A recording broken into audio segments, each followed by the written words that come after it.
first, I didn't know it was daylight savings, chat. So one, I didn't do laundry. So that's one.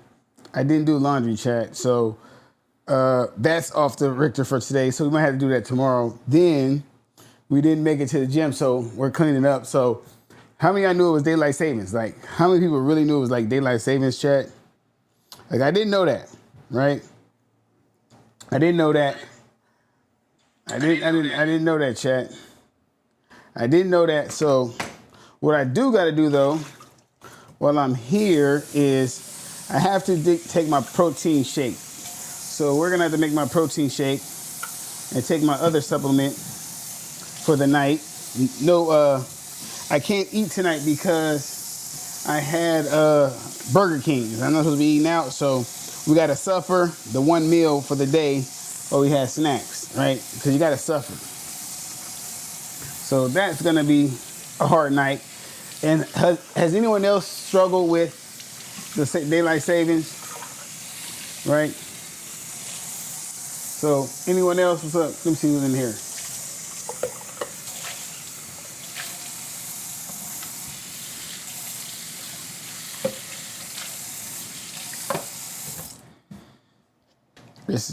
This is all I get for dinner.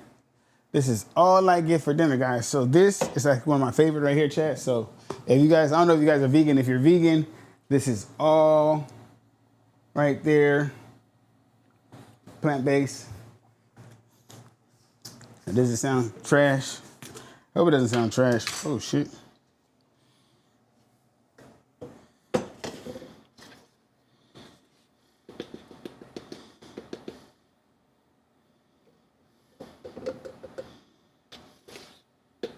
I just use water. I don't use almond milk. I just use water. There you go.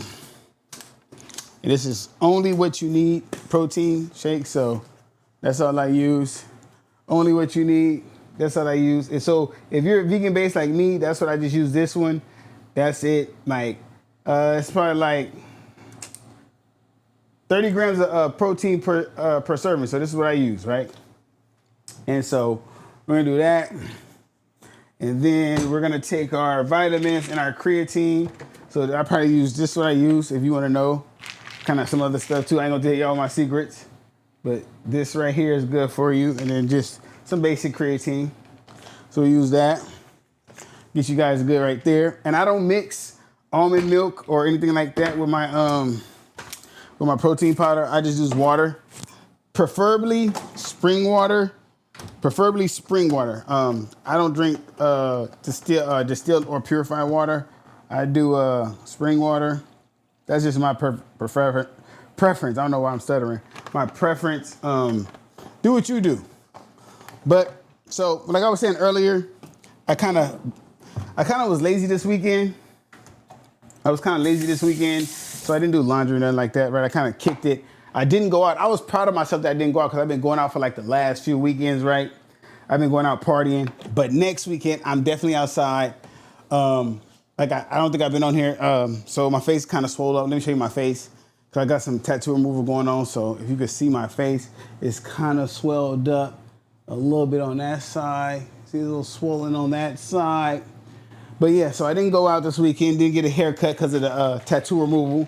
But this is dinner. Protein shake. This is dinner. Yeah. It says, hold on. Here's a post treatment. What might happen for the aftercare for your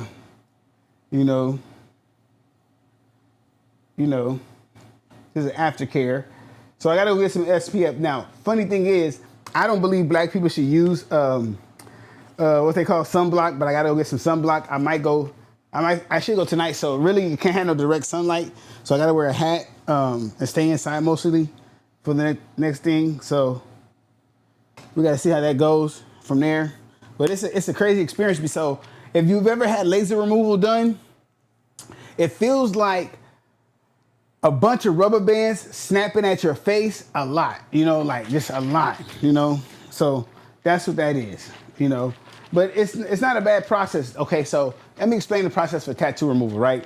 So you get a consultation, right? They measure, see how much it is. The beautiful thing about my tattoos, this side of my face was prison tattoos, so it's like picked or it's like single needle. Now, what I mean by single needle is in prison, if you've never been to prison, don't go to prison. But so in prison, it's basically just like guitar string sharpened, right? And then they take a CD player, break it, take the motor, and then take a pin, break the pin, use the like the hollow point of a pin, and they make this kind of single needle like tattoo gun. And then they take a chest piece, they build this kind of like out of a paper bag, a brown paper bag. They make this thing where they burn baby oil and they make soot in the bag. And then the soot, they scrape the soot and put it with baby oil, with conditioner and shampoo with baby oil, and it makes the ink. They take that ink and they make the tattoos. But these on my face were picked. What I mean by picked, we were in a reception, so when a tattoo is picked, they take a staple. They take a staple, unfold the staple, right? They unfold the staple, they sharpen the staple, right? So this is in prison, guys. So this is a prison story. I'm telling you how I got my face tattoos in prison. So this is how I got my face tattoos in prison, right? So what they'll take, and I'm gonna show you guys, actually let me show you which one I'm talking about so you guys can get a clear understanding. So look, chat. So this one right, see this one right here? That one and this one right here are face tattoos that got picked in prison. So this is picked. They wasn't a machine, they actually picked it. So what they did was this. They took a staple, sharpened the staple, right? They sharpened the staple. None of this is sedentary, by the way, but you do what you do when you're young and stupid, right? And so they sharpened the staple. This is like years ago, like 15 years ago, right? Like over 15 years ago, right? So they sharpen the staple, right? And then what they do, they sharpen the staple. What they say in chat? They sharpen the staple, right? Hey, what's up? They sharpen the staple, right? And then they sharpen the staple. They get a pencil. They take a pencil, they crack the pencil in half, right? Clear out the lead, they clean out the lead. Then they take some string and then they wrap the string around the staple real tight. Then they get, like I said, they make the ink with the soot, right? They take the soot and then they make the ink. They dab the little concoction, right? And they pick. They put the like pattern on your face and they pick it to where the skin is getting picked up, but the ink is going down. Sometimes some people might go like that. Some people might pick it out, but this is how they did it. So now I'm gonna show you guys something else. Hold on. My knuckles were also picked. These were also picked too. So these tattoos were also picked on my knuckles. Those are also picked in prison too as well. So not like that's not cool or nothing, but a lot of these tattoos I'm getting removed, chat.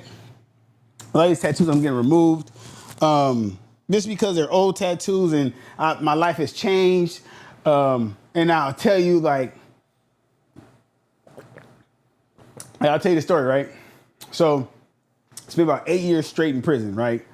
I went to prison I got originally charged with attempted murder, facing life, right? So this was back in 2009, right? I had just got out of prison in 2008, right? And I had a caught a case. I'm gonna tell you the whole story, chat. So hold on, I'm gonna tell you the whole story. So basically, I'm out in the streets. I'm doing music, right? I'm doing music at this time. I got a rap label. I got like 10 artists. I'm a producer, right? I'm a producer. Bam. I'm dating this chick. Me and her get into an argument. And in the argument, she leaves. Like, she's gonna leave, right? She's like, I'm gonna leave. I don't wanna be here. I'm like, cool, whatever. I go upstairs. We're living in Santa Ana, California. I live in a loft above like a Subway. We're in downtown off Broadway and 2nd, right? So I'm like, bam, okay, she gonna leave. I'm like, bam, cool, whatever. I go upstairs. I've been drinking, so I'm about to lay down and go to sleep. My phone blowing up. She blowing my phone up. So I'm like, okay, bet. Okay, she blowing my phone up. And you know how toxic relations be. Y'all fight and fuck, right? Y'all know how that shit be, Chad. Come on, Chad. Y'all know how it be, right? So bam. My homegirl called me like, hey, go downstairs. She needs your help. So I'm like, bet. Okay, I go downstairs, right? Go downstairs. I'm looking for her. I can't see her. What do you say, Chad? Yeah. So I go downstairs, right? I go downstairs. I can't see her. I'm like, damn, where's she at? I go around the corner. Some dude got her like hemmed up in like a garage. She break free coming out the garage. Like he chasing her. So when I see that, mind you, I have been drinking, right? I black out. I black out. Black out. I just start whooping him. Bing, bow, boom, bang. He drop. I'm on him. Bing, bing, bow, drop. I'm on him, right? All I hear is her say, Shelton, stop, stop. So people like, stop, stop. You're hurting him. You're hurting him. So when I stop, mind you, I live right here. So I go in, I fob in, because you have to fob into these lofts, right? So I fob in, she come in there, you know, now I'm like, Mr. Save the Day, you know, we all hugged up, Buddha. Oh, I love you, you saved me. I love you, you saved me. Y'all know how that shit be, right, chat? Y'all know how it be. So she's like, I love you, you saved me, right? So now mind you, chat, I'm on parole. I'm on parole, chat. I'm seeing a PO. I just got out the pen a year earlier, right? For the same type of shit, right? So I'm like, bet. So now, everything is cool. Now, my partner, we have a show. We have a show, what'd you say? We have a show, right? We have a show like at this club or whatever the case may be. We have a show at this club and the homie's performing. A bunch of homies from Insane are performing. Like a bunch of homies from Insane are performing, right? And so I'm there. The homie Bullet is there, right? So we chilling. We do the show go great. Bam. We come back. We go to Lynbrook Bowling Alley, basically. We go to Lynbrook Bowling Alley. Now, my sister's friend is there. She grew up in the like the Pueblos area, like the low bottoms, you know. And if you're not from LA, the low bottoms like the blood part of the low bottoms, like the Pueblos. That's the brims and like that part, right? We all Crips. So I know her though. I know her family. She know my sister.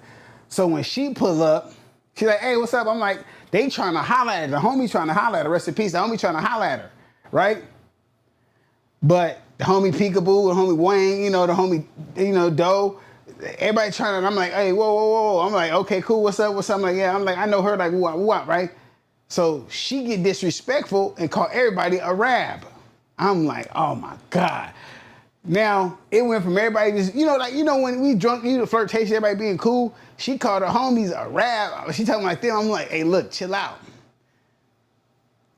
She like, nah, fuck them, rap. She keeps saying, I'm like, they call her Ulab and all that other stuff, right? So bam. I'm like, I'm finna get up out of here, right? I say, I'm finna get up out of here. As I'm leaving, I hear tussling. I look back, I'm like, nah, I'm not finna get into this. Cause I'm on parole. That means any interaction with the police, I have to let my PO know. So I get up out of there. I go to my uncle's house with these white chicks. We go to these white chicks at my uncle's house. Bro, tell me why her daughter comes to my uncle's house like, you let my mom get beat up? I'm like, I don't even know what happened. She sends the police to my uncle's house. I'm low-key in the back seat of my car with a white chick. The police knock on the window. I'm like, whoa. I'm thinking he tripping about the white girl. He's like, hey, come out the car. As soon as I get out the car, I tell him, look, I'm on parole. What's this about? He's like, well, you at Lynbrook Bowling Alley? I was like, nah, I've been with her the whole night. She's like, yeah, he been with me the whole night. I'm like, I ain't been over there. I don't know what's going on over there. She said it so quick. I'm like, thank God. You know, he's like, well, this happened over there. I'm like, I don't know nothing, sir. Bam. The next day, I called my PO like, hey, I had police contact. I guess something happened at a bowling alley. I was here with this chick. She can vouch for me, yada, yada, yada. He's like, okay, cool. No problem. I'm like, bet. We good, right? So then I'm like, cool, bet. Mind you, me and my girl, we trying to work it out. We on that toxic shit. We trying to work it out because I'm Mr. Save the Day, right? I'm Mr. Save the Day. So I'm like, cool, whatever. And something don't feel right. Like I'm moving cautiously, right? So now we have a show at this club. This is a big show. The homie get bit by a brown recluse. The homie BH it's a freak accident. He gets bit by a brown recluse. He's like, hey, look, I need you to headline this show at the Cantina Lounge. I need you to headline it. You got enough artists. Y'all popping. We need you to headline this show. I'm like, bet, we gonna do it. We do the show. The show is popping. I'm on top of the world. I'm like up here, but something just don't feel right. So the next week, my PO's like, hey, I need you to come in. I need you to check in. He never asked me to check in. He gives me a call or he just shows up at my house. So I tell my girl, I was like, hey, look. I'm going to drive to my PO. I'm going to take it with me to my PO. If I don't come out here in 10 minutes, just drive and go tell Alan. I said, cause something ain't right. I said, something ain't right. Right? I'm figuring they got video camera. I'm figuring they got something to plug me to that bowling alley thing. I'm like, cause here's the thing is, I'm on gang term parole. I can't be around no gang members. I can't be around nothing. I'm supposed to be living a square life. At this time in my life, I really haven't changed much. I ain't gonna lie to y'all. I ain't finna cap on this stream. I ain't finna act like I'm holier than down the stream. I've changed now. Back then, I was still with but I'm gonna keep it real, right? That I was still doing that, right? So, bam, I go to my PO office. I can remember like yesterday, right? I go to my PO office, the one on Coronado. I pull up in there. I'm like, I'm here to see so-and-so. They're like, you have a seat. I'm like, damn, he got me waiting. Normally he quick. Like, normally all he do is open the door, but like, you good? Yeah, no piss test, nothing, I'm out. So I'm like, bam, okay. So when I get there, I'm waiting. I'm like, in my mind, I'm like, should I just take off and just tell him catch me when you can or face the music? So I'm like, bro, it's like a year. I said, if he do trip on the thing, that's a year violation in Chino. I could do that on my head. I ain't tripping. Like, we can go up there, do what it is, Palm Hall, Cypress Hall, whatever we could do. So I'm waiting. He's like, hey, Bullock, come here. And he opened the door. When he tells me to come in, I say, oh, I'm gone. Because he never tells me to come in. He just tells me to come to the door.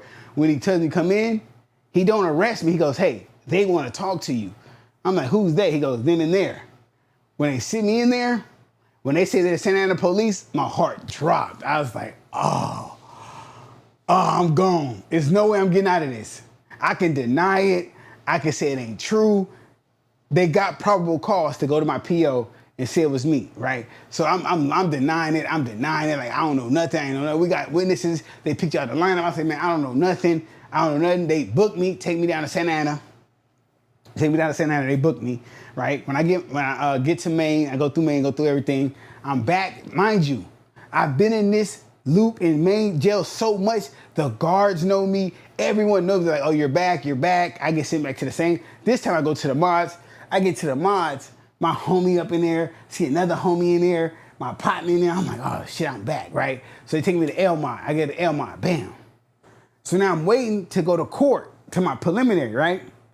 So I'm nervous because I don't know what's going on.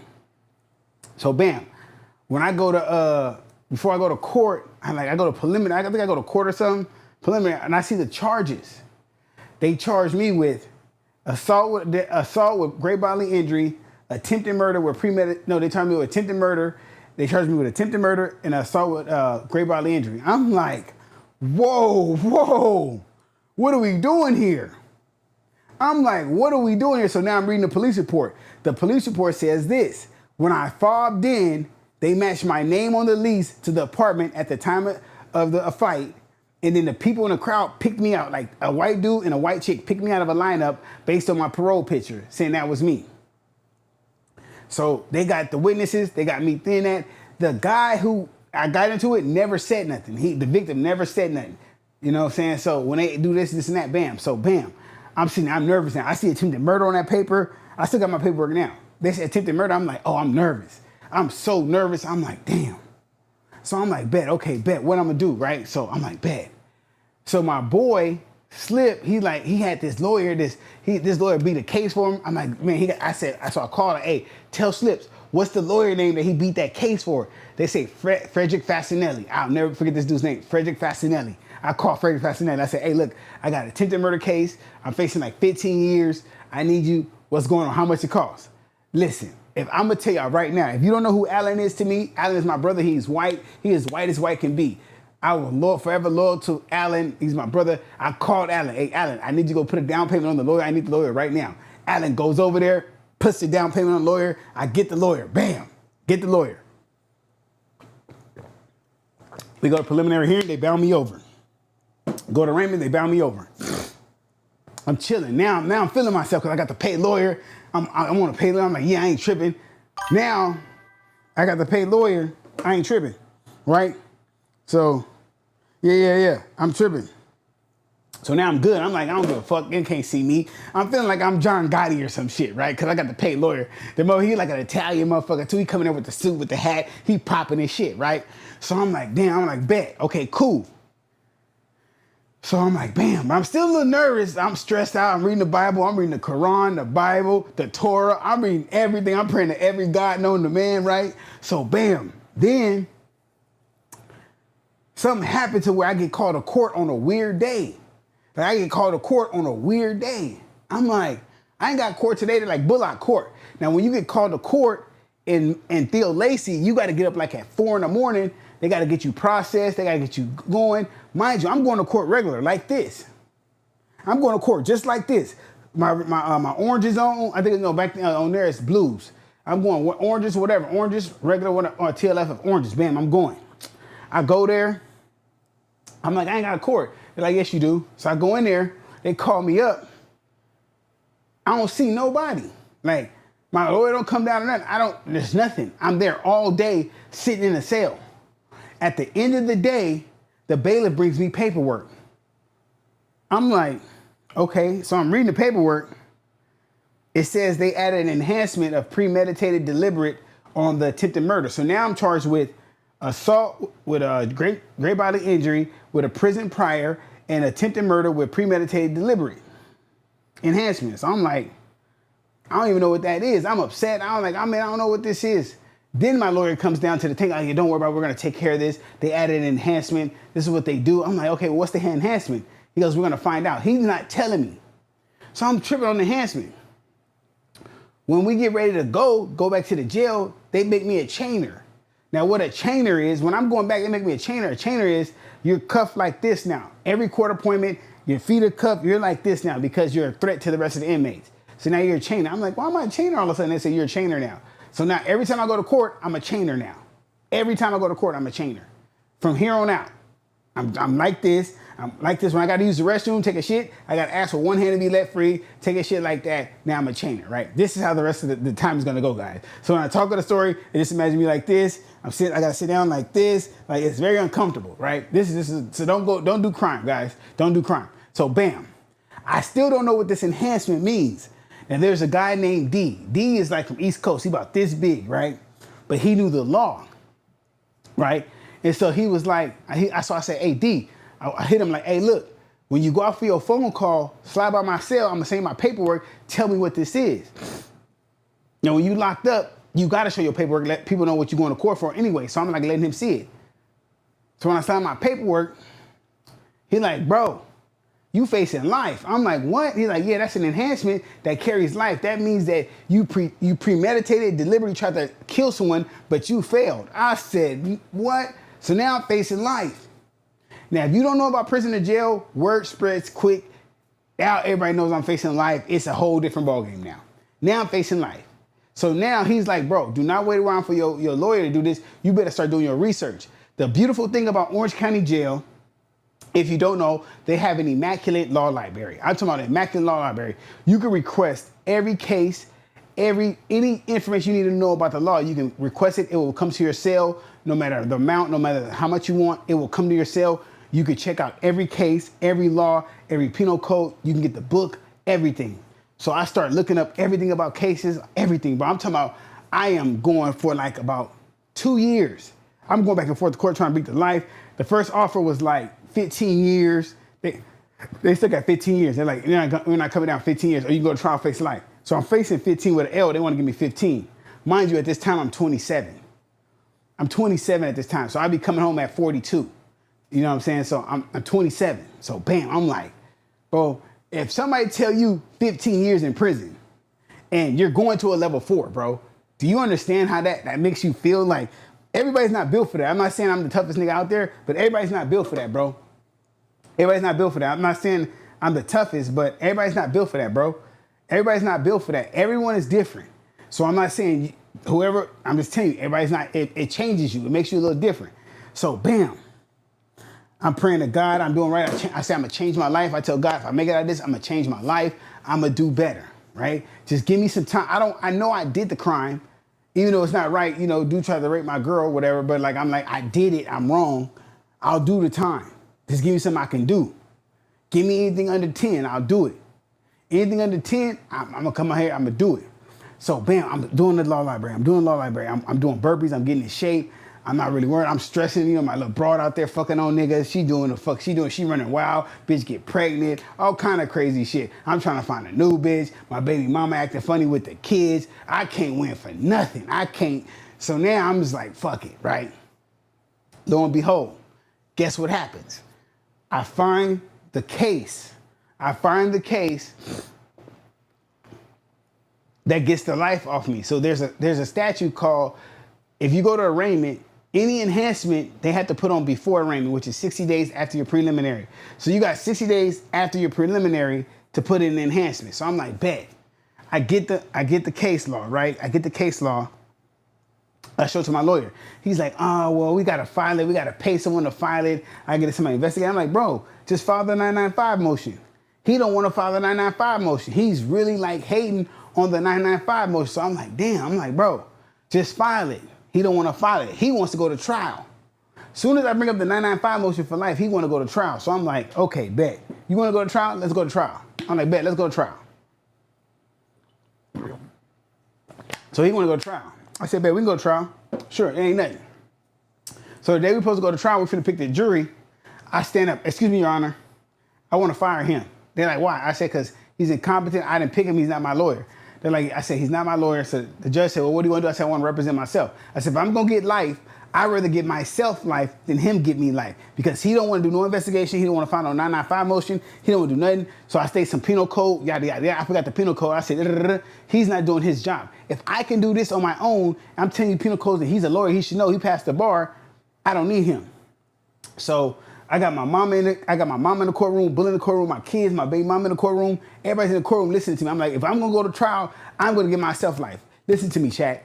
If you're going to go to trial facing life, this is your life. Wouldn't you rather have your life in your hands than somebody else's? It's common sense. So, bam.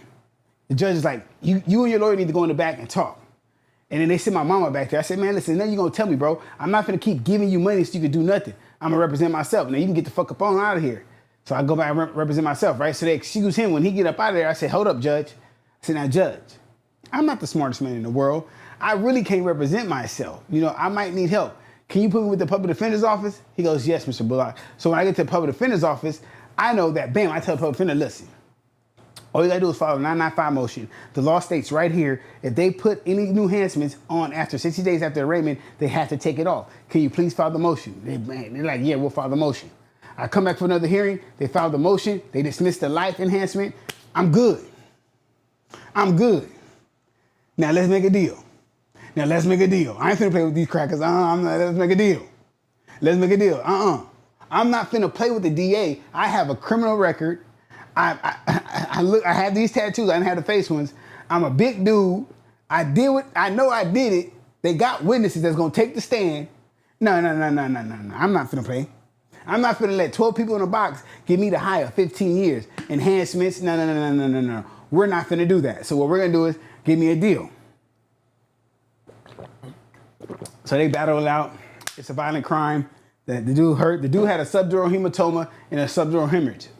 So basically, brain swelling. Dude was basically messed up. I messed dude up pretty bad, right? So they're like, the lowest we're gonna go is 8 years with 85%. I'm like, how much did I do? They like, basically, you're gonna do all of it. If you get in trouble, you're gonna do all of it. So I'm like, man, shoot the 8. I'll do the 8. I was like, 8 years. I was 27. I said, I come home around 35. I can do that. I said, I can do that. I said, I still have a lot of life to live. My kids won't be grown. I can still be my kids' life. My family will still be alive. Everybody be alive. I would say, that's good. Run me that 8. Now, for all you people watching that think you want to be street, that's the mentality you got to have when you're in these streets playing around. You got to be able to say, look, 8 years, run me that. When you in these streets and you gang banging, you selling dope and you hustling, when you get in front of that judge, ain't no crying. It's like 8 years, run me that. That's what I told him. I wasn't crying like, oh man, they're finna give me 8 years. I ain't gonna be seeing these bitches. I ain't gonna be doing this. Nah, give me the 8 years. I'm gonna walk that 8 years off. I'm gonna go in there. I'm gonna buff. I'm gonna read books. And that's what I did. So when I got up there, right, I remember I was getting in fights. I was getting caught with phones. I was dealing drugs. I was doing everything wrong, but I was standing in the perimeters that I told God I was gonna do. I was still being righteous, right? So I do my 8 years. Now, the first prison I went to was Wasco. I went to D-Yard. They slammed me in D-Yard. I was locked up. Listen, I was on DR. I was in my cell 23 hours out of the day, showers every other day, sometimes. Sometimes we went 4 days without showers. We in the cell, they feed us. So when you get your food, it comes to your cell. You can't even step out. You bet not step out that cell, they're gonna shoot. You gotta step out the cell, get your tray. By the time they come back around, you better be done eating. Bam. You know, it's just you and your cellie all day, every day. It's dark. That's first. That's reception. I'm slammed in there, right? I'm on D yard. And then for some odd reason, they send me to C yard. They say, oh, you look like you want to C yard. I'm like, C yard? They send me to the dorms. That's when I get the tattoos on my face. That's when I get the tattoos on the hand, what they pick on my face, right? I'm in C yard. I'm going up. I'm having fun, squabbling with the young. I'm squabbling, getting it on. You know, I squabble Infinite A-Track from Hoover. We squabbling all that. Well, we having fun. Then they get me up out there like, no. You got level 3 points. Give me back. They send me back to D yard. Now I'm back on D yard. I'm like, dang. So finally, they sent me to A yard Wasco, which is a level 3. They sent me to A yard Wasco level 3. So I'm in there programming. It's hot. If you ever been to Wasco, it's so hot, bro. You could see like the steam. Now they got something up there called Valley Fever that only affects black people and Polynesians, which is crazy. It only affects black people and Polynesians. So if you can't kick the dirt or spit in the dirt because it kicks up Valley Fever. It'll paralyze you and kill you over a long haul. So you gotta be careful. So I'm programming. I go to board. I forgot what it's called, but I go to check my points. They're like, look, they've been a point restructure. You're gonna go to a level 2. I'm like, bet. Level 2's got phones. I'm like, oh yeah, bet. I'm gonna get visits. I'm like, where am I gonna go? They want to send me to CMC. I do not want to go to CMC. I heard it's a weirdo yard. I want to go to CRC. Now CRC is in North Corona. My family's in Anaheim. I'm trying to get big, beefy visits. Plus I heard CRC is jumping. I get sent to CRC. Now I heard CRC's bad right now. I was at CRC in 2012. So I don't know about now. I heard it's bad, but back then 2012. So if you're watching this, yeah, that's that. But anyway, I get to CRC. Now CRC is a little different because you can have any race bunkie. So some prisons can't do that. Like in California, it's segregated. But this particular prison, you agree to have a different race bunkie. I get to CRC, bro, CRC, I ain't gonna lie, y'all. Hey, chat, listen, chat. I ain't gonna lie, y'all. CRC was kind of fun. CRC, bro, when I first got there, they put me in this dorm. We ended up beating up on a few niggas there, had to check a few niggas there. They put me in another dorm. Then we put me in another dorm. We beat up a couple niggas there. We was running fades up there. I got a phone, got a job. I started selling this, selling that, getting phones. Then I was at CRC for like a year. From CRC, they moved me to Delano, MCCF. Now, MCCF is like a private prison where it's like you got a popcorn machine, you got a microwave, you got an ice machine. It's low, like they're not like COs, they're like free staff. They're not like very turned up. It's mostly women staff, so you can kind of like talk to them, manipulate them, like kind of sort of. So I'm there. Everything is good at the MCCF, right? But my mental is, I'm so institutionalized at this point, is I'm creating structure. So this is the Mexicans, this is the whites, this is the blacks. So older dude don't like that. He get out of pocket. We beat him up. I get told on. I get sent to the SHU at Corcoran. So now I'm at Corcoran, right? I'm at old Corcoran and SHU, whatever. They bounced me out, put me into new Corcoran. They put me in the wrong pod. Some Damu niggas try to jump me. I get in a fight with the Damu niggas. I'm beating them up. They beat me up. I'm getting them in there. Bam, bam, bam. From that, they move me to another yard. Bam, I go to another yard, right? Now I'm on this yard. When I get to this yard, I'm like, man, we're not finna play no games. If the Damus want to run it, tell the Damus line it up. I'm not finna keep playing with y'all. They're like, no, it's smooth, it's smooth. Now, SAT-F is where I did most of my time, like a nice chunk of my time. And actually, probably most of my time that kind of changed my life, really, because I was just able to kind of calm down, kind of grow. Because when I get to SAT-F, I'm like 32, 31, but I'm just like, I'm getting big money. I'm sending money home. I'm taking care of my mom. I'm taking care of my girl, taking care of my kids. So it's like having fun, right? Bam. I'm like a year to the house. I'm thinking I'm finna parole from SAT-F. It's all good. They say, Bullock, you're transferring. I'm like, where to now? You're going to Ironwood. Now I'm going to Ironwood all the way in Blythe, India, where they have Coachella. To a level 3 now. I'm going up. I went back up to level 3 points. I got called with a phone. I got a call with a phone. I got a strong arm armament and conspiracy charge for selling dope and like strong arming people to pay me and stuff like that. I got the charge for that.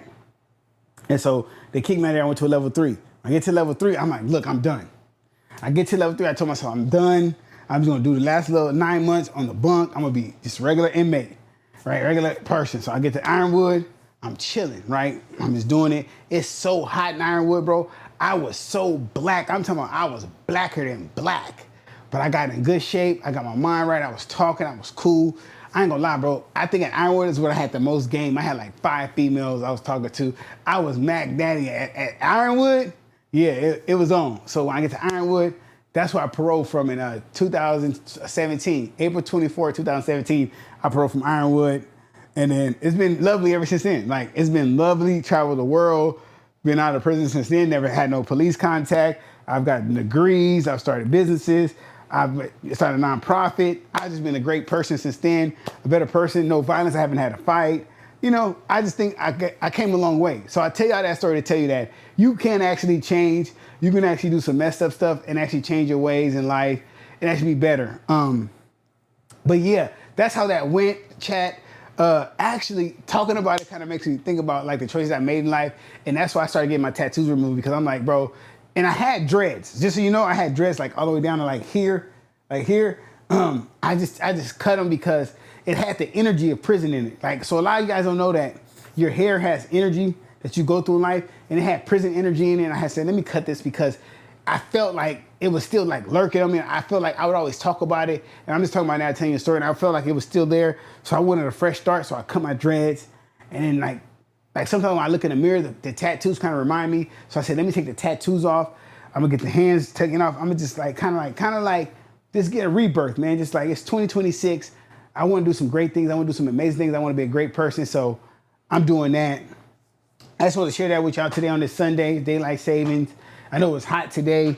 I wanted to share that with y'all, chat. You know, normally I come on here, I try to kick out motivation stuff and talk holier than now, but I just want to let y'all know, be transparent about my life and what I've been through, what I'm going through. So that's why when I talk to you about motivation, it's really because I've been through a lot, I've done a lot, and that's just I just told y'all the back end prison story. I haven't told you the actual stuff I did from 16 to 27. That's a whole nother story. I got enough for a movie. I do. I actually have a documentary out. You can check it out. I'll put the link in the chat one day. But chat, how long have we been on here talking about myself? I've been talking about myself for 37 minutes. But yeah, yeah, chat. That's pretty much it. Now, if you ask me, was it fun? It was fun, chat. Would I do it again? Hell no. If I could change my life, would I change everything? Yes, I would. Reason being is because the worst part about prison, guys, I'm gonna tell you right now. I'm gonna be 100%. The things that almost make me like just tear up every time, that makes me really sad, is the 8 years I missed in my kid's life. Like, you know, you can never get that time back. You can never make up for that. So you gotta have that emotion. What's up with it? Who's that? What's the deal, bro? So that's the hardest part, bro. That's the hardest part when you're in prison, right? Is basically when you go to prison, bro, like for 8 years, you miss 8 years of your kid's life, right? And you can never get that time back. And you have to get out and explain to them it was not their fault. And that, yeah, I went to prison, yeah. So, and you telling your kids, hey, look, I can't make that time up. We can't go back and fix that time. We have to start over new, and hopefully you'll forgive me. Because if you don't want to deal with me, you want to be mad at me, I get that. I understand 100%.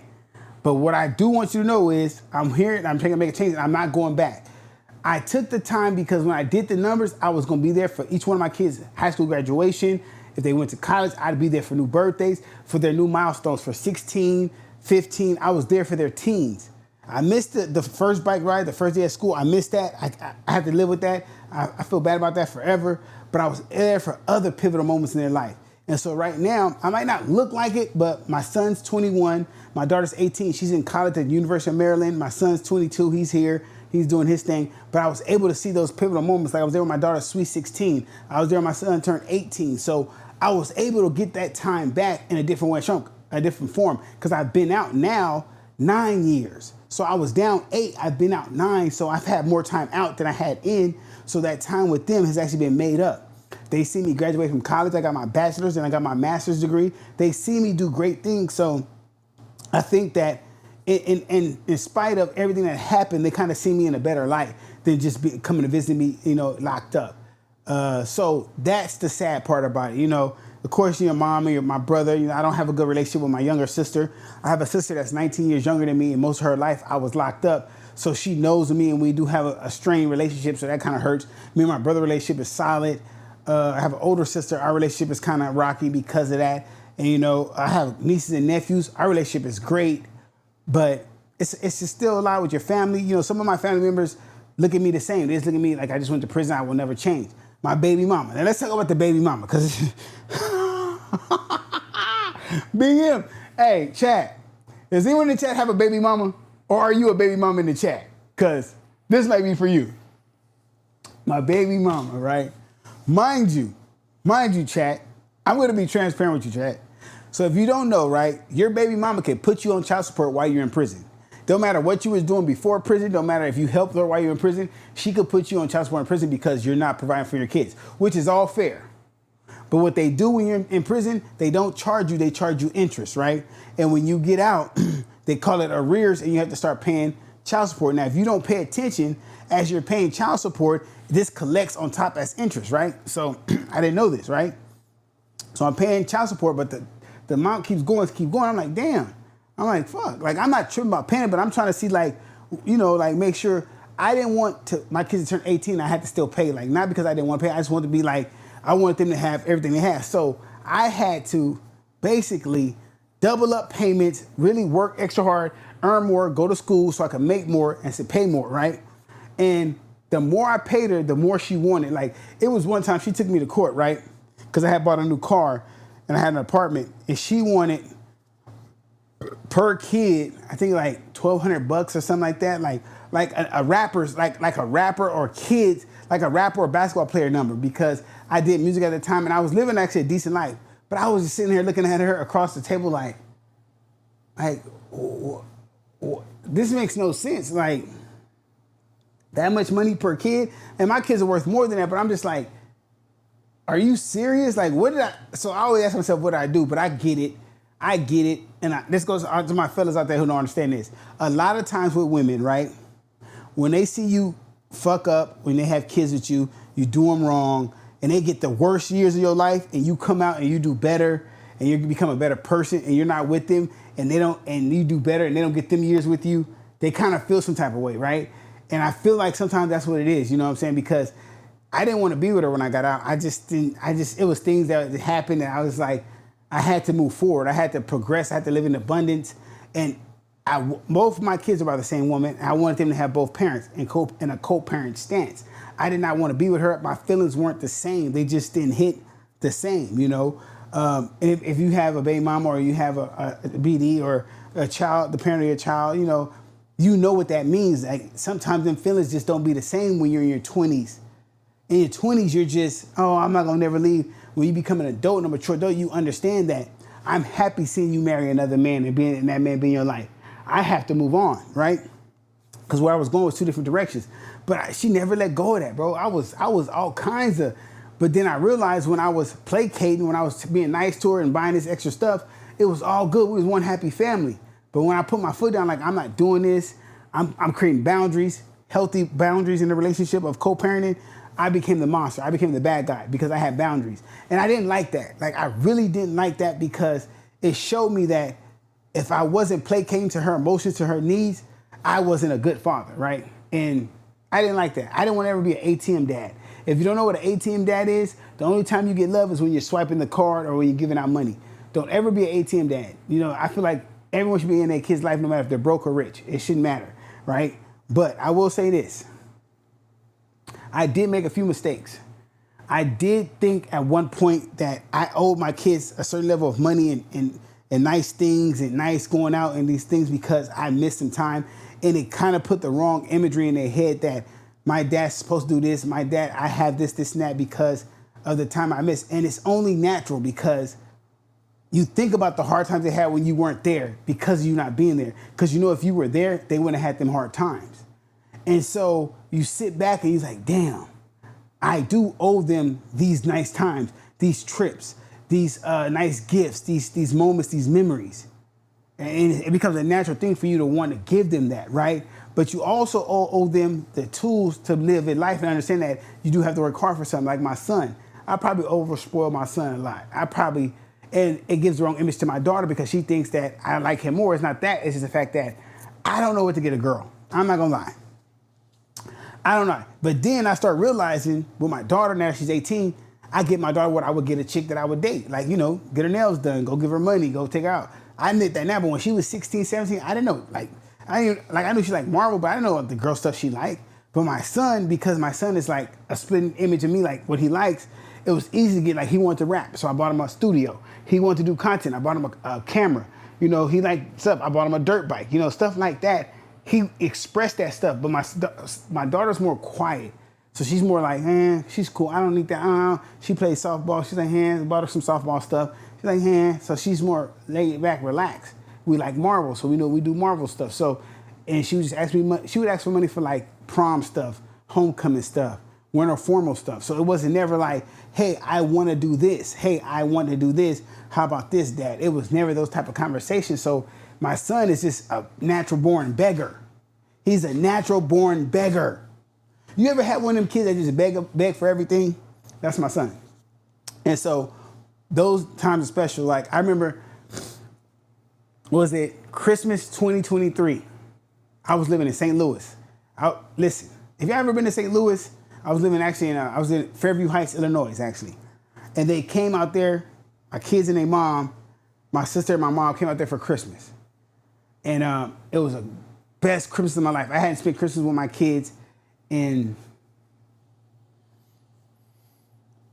it was 2023. Last time I spent Christmas with my kids was like 2008, maybe 2008. So it was just great. We stayed up all night. We all wore the same pajamas. We was out on town. It was a great event, right? And I had booked us all to go to New York for Christmas Eve to Times Square at the Kimberly so we could watch the ball drop as a family. And my baby mama got mad and left. I don't know why. She just got mad and left. And I was like, okay, that ruined the whole thing. But we know we adapt and we keep pushing. We don't let one monkey stop the show. You know what I'm saying? We just keep going. It was fun to have me and my son in New York, right? Took my son to the Puerto Rican Day Festival in Chicago. Great time. We had, hey, listen, fellas, Puerto Rican Festival in Chicago. That way, yeah. But that's just like some of the times that I was able to kind of like mend them relationships like that and just talking like texting and just having like funny joke times. And even though right now me and my daughter ain't talking, she's mad at me. And that's just part of being a parent. Like my son, he only calls me when he needs something, but sometimes I check on him like, hey, what you doing? Get your life together. Just talking to him like that, but it's all good. You know what I'm saying? Where? He said big ass bug or where? I don't know. Where? What the fuck? He said a big ass bug on the wall. Where? Hey, somebody being funny. Hell no, bro. Hey, people be trolling. Anyway, but yeah. Hey, good one. Hey, good one. I ain't not mad at that. That's a good one. Good one on that one. I'm like, what the fuck? Hey, he got me on that one. That's a good one. Hey, shout out to you. Who's that? Hey, make sure you follow me, Cream Puffs. Good one. But yeah, so, hey, that's why I like doing this. That's fun. But yeah, so that was pretty much like how that went. But right now, but yeah, chat. That's kind of what happened in my prison little stories. I really don't like telling those because I don't like glorifying prison. I feel like everyone makes mistakes. People go to prison, some don't. If you're not doing crime, don't stay out the streets, right?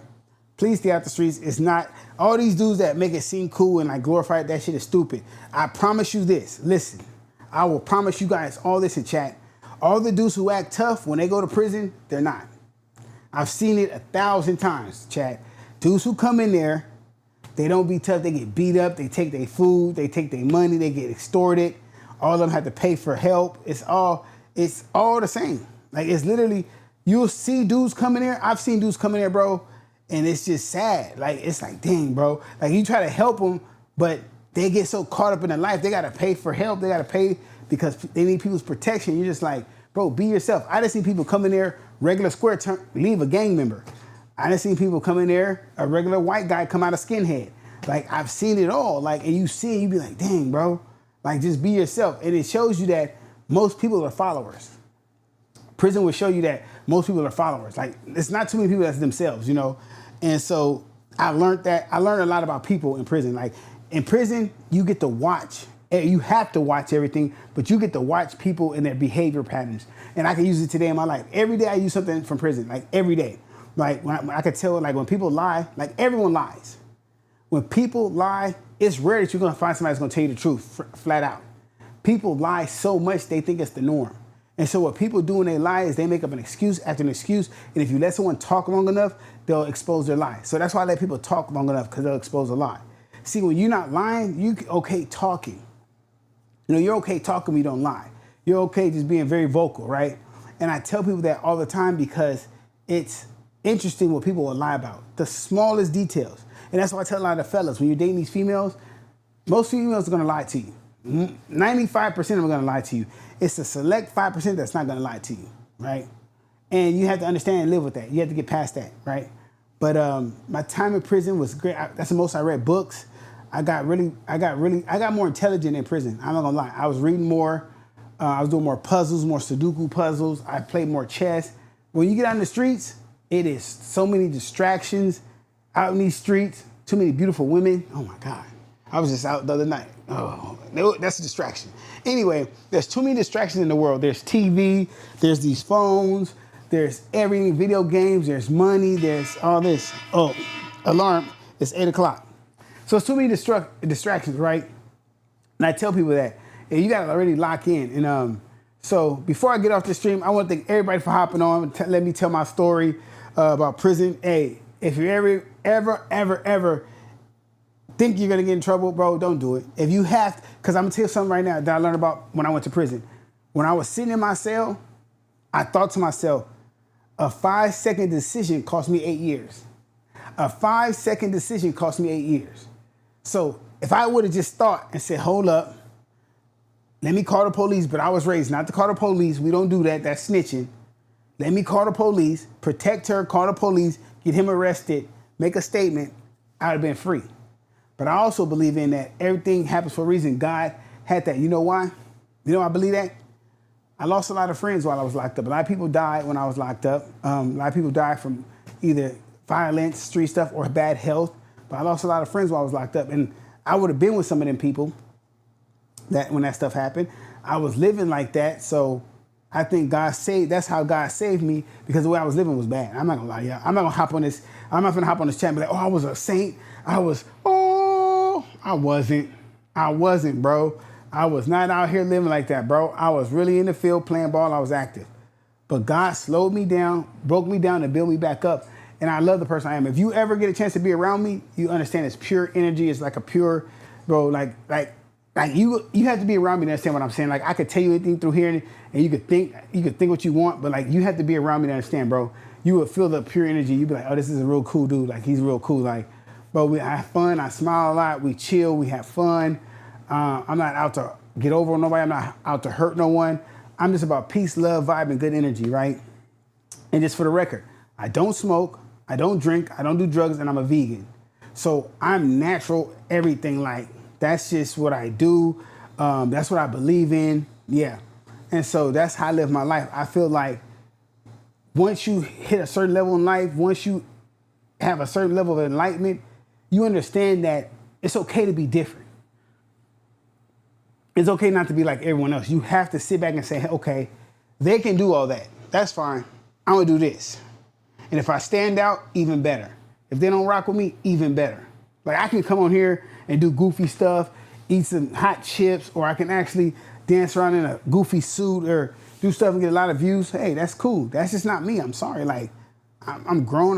That's just not what I do, bro. I have been through real shit in my life. I've been through some real shit. Like, I've really been through the trenches. I've really came through some different shit. So that don't work for me, bro. It just don't. It might work for the next dude. Might work for other people. But what you will see me do, like, coolest thing about me is, bro, I go to the club, right? I go to the club. I love being able to go to the club, turn up naturally, no drink, right? Have fun, party with the ladies. When I leave out that door, I know I'm gonna hop in my car. If the police ever stop me, yes, sir. License, registration, insurance, they can do whatever they want, right? Matter of fact, I gotta register my car to California. Thank y'all for reminding me. But yeah, that's just the life I would say. If you, I don't know if you drink or smoke or nothing like that. I'm not judging. Hold on, I'm not judging, okay? All I'm saying is try sober for a little bit. Try it. I ain't gonna push vegan on you because vegan ain't for everybody. It's a very hard life. It's a very hard life because trying to find something to eat is very hard unless you grocery shop a lot. But I want to thank y'all for popping in on me today. I need to do like another 48-hour stream. I haven't done one in a while, but I am gonna do one. I'm about to end this one because I gotta read. I gotta read before I go to bed. And so what we're reading right now, guys, this is what we're reading right now is what? 5 Levels of Leadership.